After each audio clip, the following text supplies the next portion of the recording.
सलमान भाई की बहुत इज्जत करता हूँ, अपने बड़े भाई की तरह मैं उनसे भाई जी करता रहता था कि क्योंकि करना भी चाहिए। आप एज में बड़े, पद में बड़े, सम्मान में बड़े, हर चीज़ में भाई आप टॉप लेवल पे हो। लेकिन अब वो ये कह रहे थे कि आपने ऐसा धक्का मारा। मैंने कि ऐसा धक्का मारा है तो ये बात फरहाना को क्यों नहीं पता। जब वीकेंड का वॉर खत्म हुआ तो मैं खुद इस सदमे में हूँ कि यार ऐसा मैंने कौन सा धक्का मारा जो दिखाया नहीं जा सकता। और अगर ऐसा मैंने मारा था तो फरहाना को उस वाली बात पे इतना हाईलाइट क्यों नहीं किया फरहाना ने कि मैंने कोई ऐसा धक्का भी मारा है। और जनता ने भी, जो साथ में लोग हैं घर में, उन्होंने भी नहीं देखा।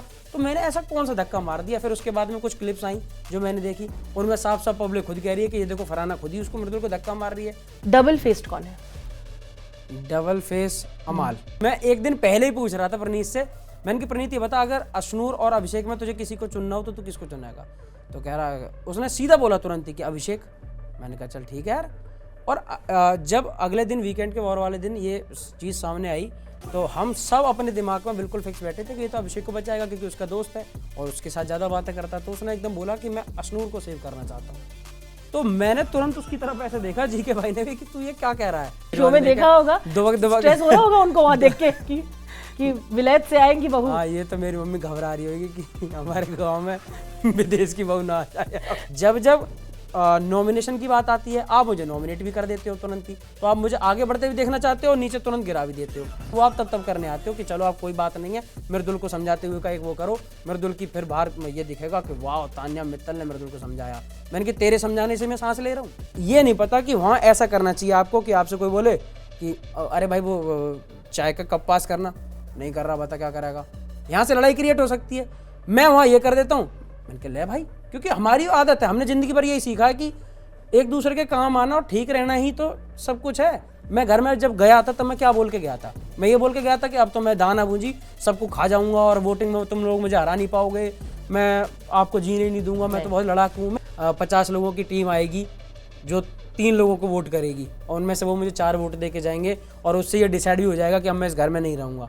तो ये मेरे लिए ख़राब चीज़ है। और फिर जिन लोगों ने सुना, जो मुझे 3 महीने से सपोर्ट कर रहे हैं, उनको बुरा लगा, तो उनके जो रिएक्शंस हैं मैं उनकी फुल इज्जत करता हूँ क्योंकि वो लोग मेरे लिए खड़े रहते हैं, तो मैं उनकी बात मानता भी हूँ। Hello everybody, I am Rudrani and welcome to Zoom speak easy. आज मेरे गेस्ट खास तो है ही, पर उनकी journey I think is amazing. YouTube के सुपरस्टार बन गए, इंडियाज़ फेवरेट शो में जाकर उन्होंने अपना ही एक आइडेंटिटी क्रिएट करने की कोशिश की और किया भी।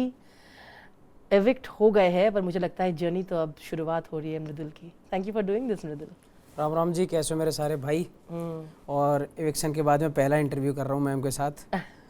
तो अब जो भी सच होंगे जिनके लिए आप इंतज़ार कर रहे हो वो आज आने वाले हैं।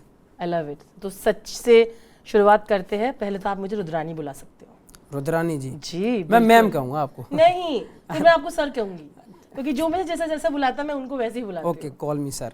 ओके सर ना? आप मृदुल बोलो ना, मैं मैम बोल रहा हूँ, क्या दिक्कत है? मृदुल, मुझे लगता है कि आप में बहुत कुछ भरा पड़ा है, बहुत कहना चाहते थे शो में, जहाँ मौका मिला आपने शायद कहा, पर अभी मुझे लगता है आप में बहुत कुछ ऐसा था जो I am sure you wanted to tell the audience directly. आपके स्टोरीज चेक किए मैंने इंस्टाग्राम के, आपने बहुत सारे स्टोरीज ऐसे शेयर किए आपके फैंस के जिनमें काफ़ी मुझे लगता है उनके मन में बहुत सी निराशा थी, बहुत दुख था, बहुत गुस्सा था। पर ऐसा क्यों लग रहा है कि वो गुस्सा आप में भी है? क्योंकि आपने ऐसे स्टोरी शेयर की जहाँ पे शो के बारे में बोला जा रहा है कि शो अनफेयर था और इसको मत देखो और ये, और आपने वो शेयर किया है। तो आपके मुंह ज़बानी सुनना चाहूँगी ये बात कि क्या चल रहा है मृदुल के दिमाग में? मैम क्या है कि देखो, सबसे पहले मेरे लिए ये एविक्शन बड़ा शॉकिंग था और सबके लिए ही कहीं ना कहीं, ठीक है। और जो लोग गुस्सा हो रहे हैं वो उनका होना बिल्कुल जायज़ है। मैंने अपनी तरफ से कोई भी इंस्टाग्राम पे ऐसी चीज़ नहीं डाली कि मैं शो के लिए कुछ बोल रहा हूँ। लेकिन जो चीज़ें मुझे ख़राब लगी वो तो मैं कहूँगा ही, क्योंकि जो लोग इंतज़ार कर रहे हैं, जिन लोगों ने मुझे 3 महीने लगातार बैठ के रोज़ वोटिंग कर रहे हैं, वो तो मुझसे पूछेंगे ना भाई ऐसा क्यों हुआ, और वो नाराज़ भी होंगे। और वो नाराज़ अगर होंगे तो अगर मेरे लोग नाराज़ हैं तो मैं भी नाराज़ होऊंगा ही कि ठीक है, क्योंकि उनके साथ भी धोखा हुआ है। उनके मन में सीधी सीधी ये बात थी कि जब वोटिंग के से लोग बाहर निकलते हैं तो फिर ये एक नया पैटर्न या नया तरीका कैसे निकाला गया कि जिसमें ये बोला जाएगा कि अब घर में ही वोटिंग हो जाएगी। मैं जब घर में आया था तब पूरे देश ने वोटिंग करी 140 करोड़ लोग फ्री थे वोट करने के लिए, और फिर एकदम 50 लोग आएंगे और वो मुझे निकाल के चले जाएंगे कि मृदुल इस घर में रहेगा नहीं रहेगा।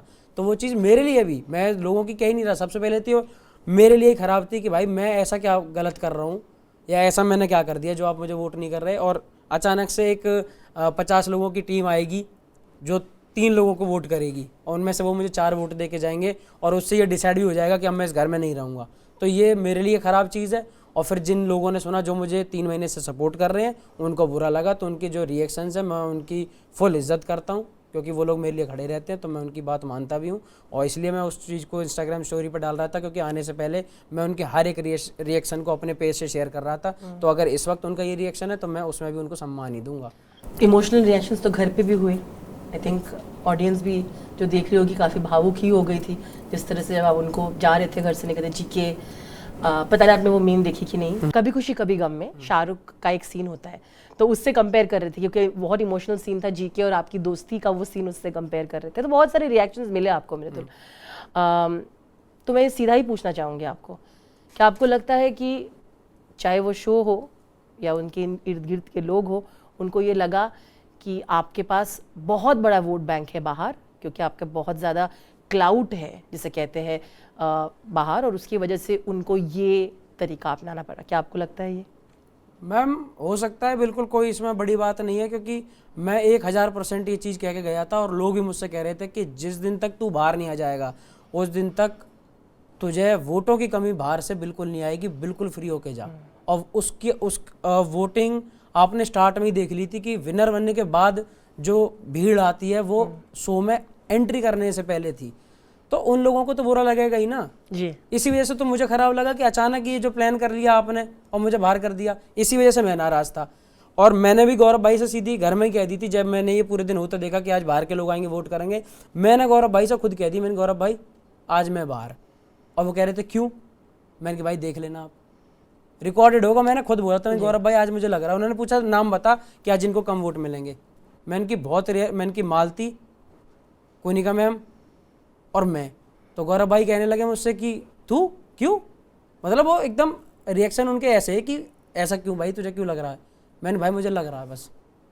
और फिर दूसरे लोगों ने पूछी कि आज तुम्हें क्या लग रहा है, क्योंकि घर में कोई भी चीज़ ऐसी टास्क वगैरह कोई भी होता है ना तो सब पूछने आ जाते हैं कि भाई तुम्हें क्या लगता है, तुम्हें क्या लगता है कौन नॉमिनेट होगा, तुम्हें क्या लगता है कैप्टन कौन बनेगा, तो सब पूछने आ रहे थे। मैं उन लोगों को अपना नाम बोल रहा था, मैंने कि मृदुल, तो कह रहे थे तुझे क्यों लगा ऐसा, मैंने कि मुझे फील है, पता नहीं क्यों मुझे आज सुबह से ऐसा लग रहा है कि आज ये जो नई चीज़ हो रही है ना ये कुछ तो इसमें ऐसा होगा कि मुझे अपना नाम लग रहा है उसके बीच में। अभी ना हम हर तरह की बात करेंगे, जो आपने सही किया, जो कुछ लोगों को गलत भी लगा, सब बात करो आप, जो बात करनी है सारी बात करो। Love it.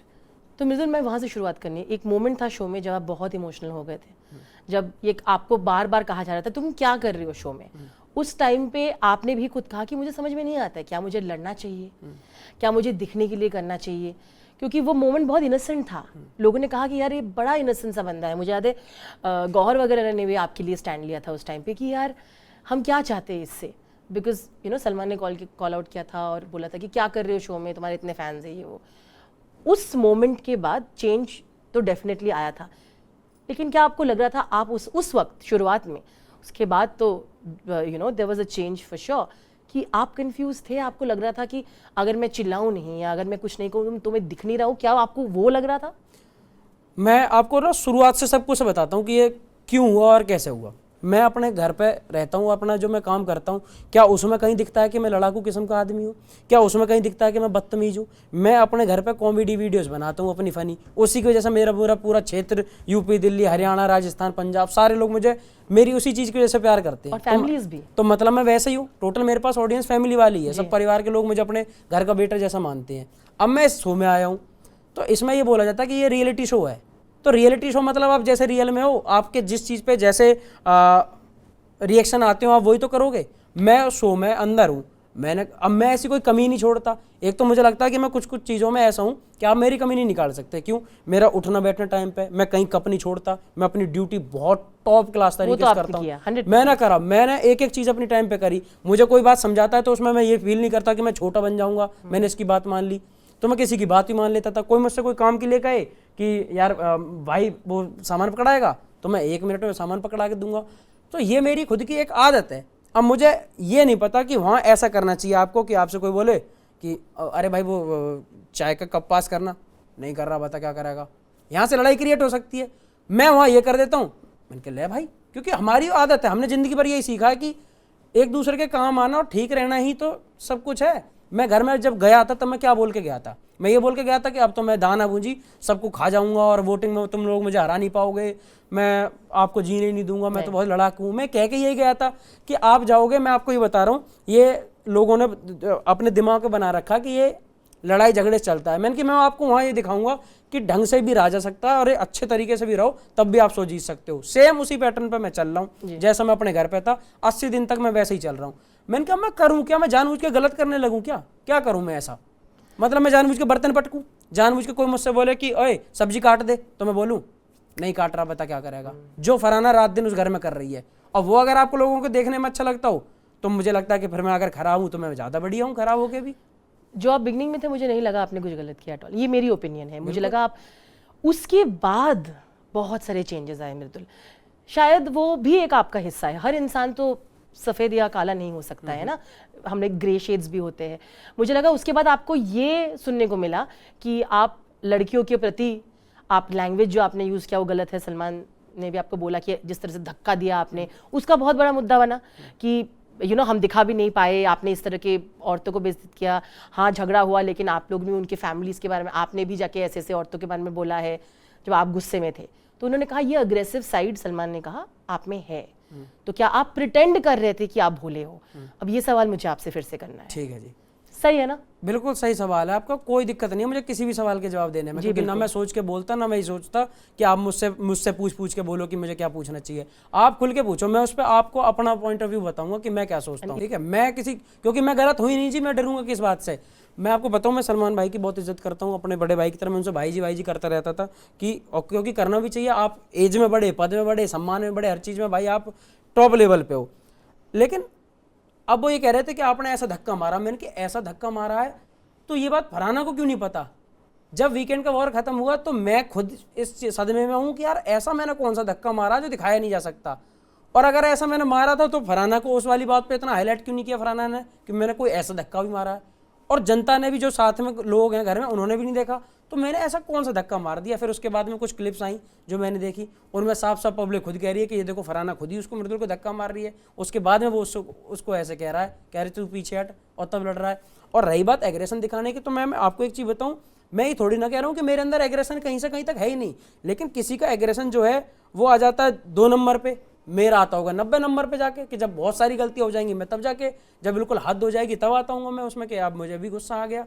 इमोशन तो मेरे अंदर भी सारे ही है ना, मेरा हंसने का ज़्यादा रहता होगा, मुस्कुराने का ज़्यादा रहता होगा, सबके साथ अच्छा रहने के साथ एग्रेशन मेरे अंदर कम होएगा, तो वो लास्ट में आता था बिल्कुल। तो जब वो बिल्कुल बदतमीजी की हद पार कर देगी कि आपको पोकबाजी इतना करेगी, और वो भी आपने वीकेंड के वॉर पे देखा होगा, सलमान भाई ने भी बोला कि मृदुल ने 11 हफ्ते में कोई बदतमीजी नहीं करी, और करी भी तो फरहाना तेरे साथ ही क्यों करी, असनूर से तो उसने कभी कुछ नहीं बोला और किसी से कुछ नहीं बोला, क्योंकि तुम पोक करती हो, तुम इतना ज़्यादा किसी इंसान को वो कर देती हो पोकबाजी कि तब उसको बोलना पड़े। ये थी सीधी सीधी बात।